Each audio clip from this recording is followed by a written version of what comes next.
They told you awakening would bring peace, that the third eye would open your path to truth, clarity, and cosmic love. But they left something out. Not because they were trying to deceive you, because they were afraid of what happens when the veil lifts and you're not met with light, but with shadow. The third eye doesn't care what you're ready for. It doesn't filter reality into what feels comfortable or beautiful. It reveals what is. And sometimes what is heavy, dark, ancient, unfamiliar.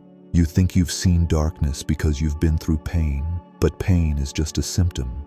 The true darkness comes when you realize that your mind, your thoughts, your perceptions, your memories may not entirely be your own, that you've been absorbing reality, not creating it, that something else has been doing the watching with you. The third eye, when activated, doesn't just show you what's out there, it shows you what's inside. And that's where most people begin to crumble. Because inside you is a storage unit of forgotten lifetimes, of suppressed memories, of the parts of yourself you were never taught to claim. And when that eye opens, they come pouring in, not as metaphor, but as actual experience. Images, sounds, beings, emotions you didn't expect and can't explain. This is why the ancient initiates weren't handed this power casually. They prepared for years.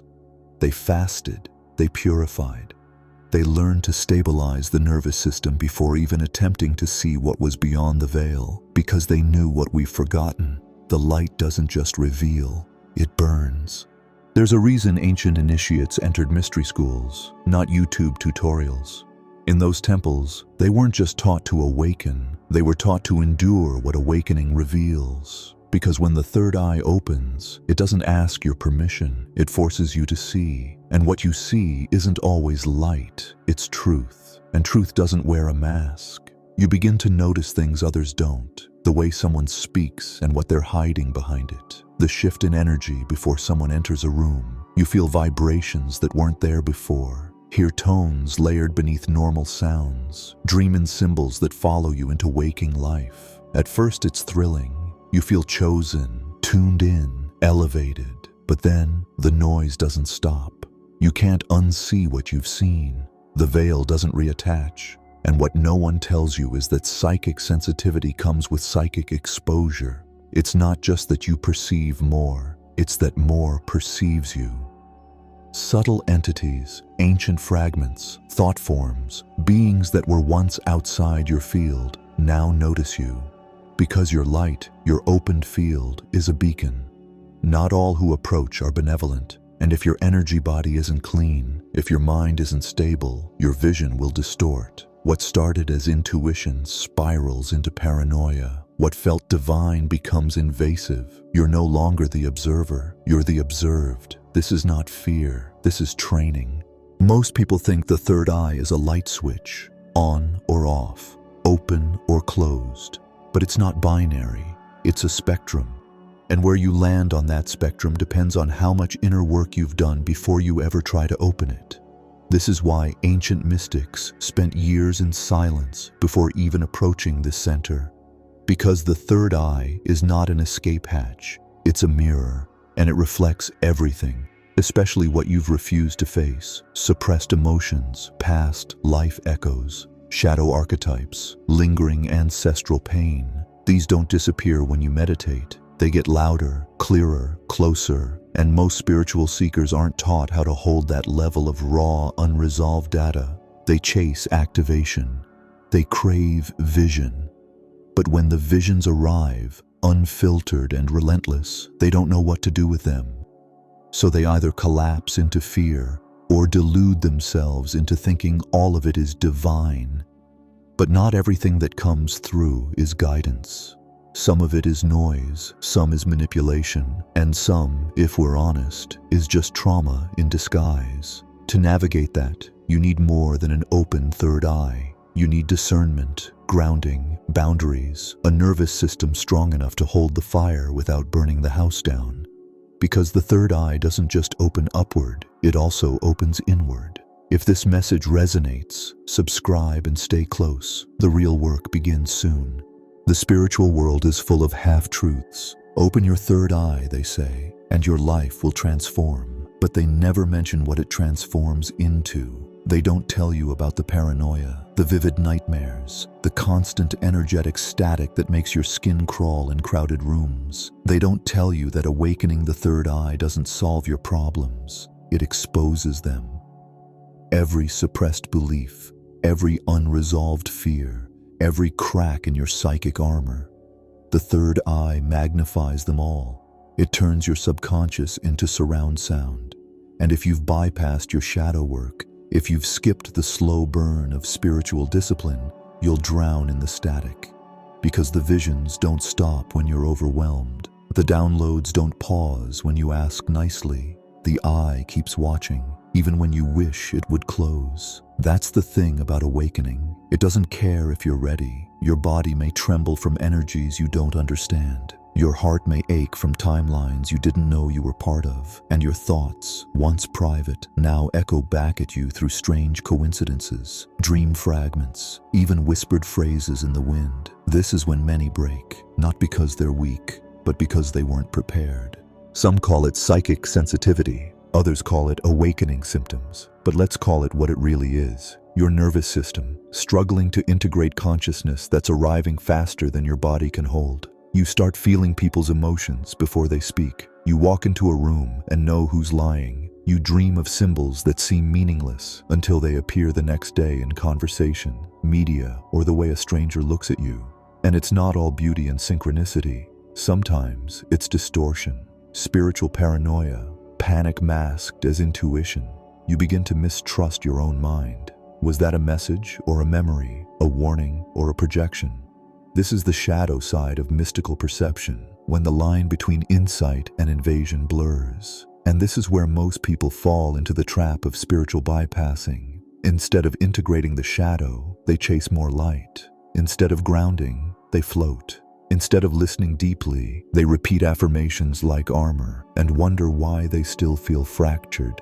Here's the truth most won't say out loud. Not all spiritual information is helpful. Not all downloads are true. Not all voices in the silence are your guides. Some are echoes. Some are your fears. And some aren't yours at all. The third eye doesn't just tune you into higher wisdom. It makes you permeable. And if you don't filter what comes in, you'll believe everything you hear and lose yourself in the noise. True spiritual vision is not about seeing more. It's about seeing clearly. That clarity doesn't come from opening wider. It comes from anchoring deeper, because the third eye doesn't grant wisdom by default. It grants access. And what you do with that access, that's what determines whether you rise or unravel. The mystics didn't just meditate. They purified. They fasted, chanted, practiced stillness. They created boundaries, not to shut the world out, but to contain their own expansion. You don't need to see everything. You need to see what's true. And that means learning to filter. Grounding isn't optional. It's protection. When your energy isn't rooted, you're like an antenna picking up every signal, every emotion, entity, and echo in the ether. That's not awakening. That's exposure. And the worst part, you think it's normal. You start mistaking chaos for downloads, confusion for expansion. You start glorifying your own imbalance because the spiritual world taught you that weird means awakened. But real awakening makes you quieter, not louder, clearer, not more scattered, whole, not fragmented. And if your path is filled with constant noise, fear, and overwhelm, it's not that you've gone too far. It's that you haven't gone deep enough into your body, into your breath, into your boundaries. Because the third eye was never meant to stand alone. It was meant to serve a heart that is open, a mind that is stable, and a spirit that is sovereign. So what do you do when the third eye opens too far, too fast? You stop chasing visions. You start rebuilding foundations. This isn't about closing your perception. It's about strengthening your container. Because the third eye is like fire, sacred when directed, destructive when wild. Start with the basics. Reconnect to your body. Breathe with intention. Eat grounding foods. Walk barefoot. Return to the rhythms of earth, because she knows how to hold you. She always has. Then cleanse, not just your space, but your field. Smudging, sound baths, salt rituals. These aren't woo. They're hygiene. They remove stagnant impressions, entities, and emotional residue from your system. Then discern. Every message is not truth. Every guide is not divine. You must question what enters. Ask, does this expand me or fragment me? Does this bring clarity or chaos? The third eye is a tool, but you are the wielder. And most importantly, seek stillness, not silence, stillness. The kind that doesn't just quiet the mind, but resets the nervous system. Because only in stillness can you hear the real signal, the voice beneath the noise. The darkness you feel, it's not evil, it's information. It's showing you where your foundation needs reinforcement, where your fear needs compassion, where your power has gone unclaimed. You don't need to close your eye, you need to learn how to look. You were never meant to awaken all at once. The third eye is not a shortcut to enlightenment, it's a doorway to responsibility. And the reason ancient teachings guarded this knowledge wasn't to keep it from you. It was to protect you from yourself. Because perception without preparation is a kind of spiritual self-harm. You are not just a seeker. You are a system. And when you expand one part, your vision, your sensitivity, you must expand all the others with it. Your grounding, your discernment, your integration. This path is not about seeing more, it's about becoming whole. Because true awakening isn't dramatic, it's embodied. It doesn't tear you apart, it rebuilds you from the inside out, quietly, powerfully, permanently. So the next time someone tells you to open your third eye, ask them this: will they be there to help you hold what you find? And more importantly, will you be ready to face it? Now I want to ask you, have you ever experienced something during meditation, sleep, or in a waking moment that made you question whether you were truly alone? Let me know in the comments, and when you're ready, go deeper. The next message is waiting.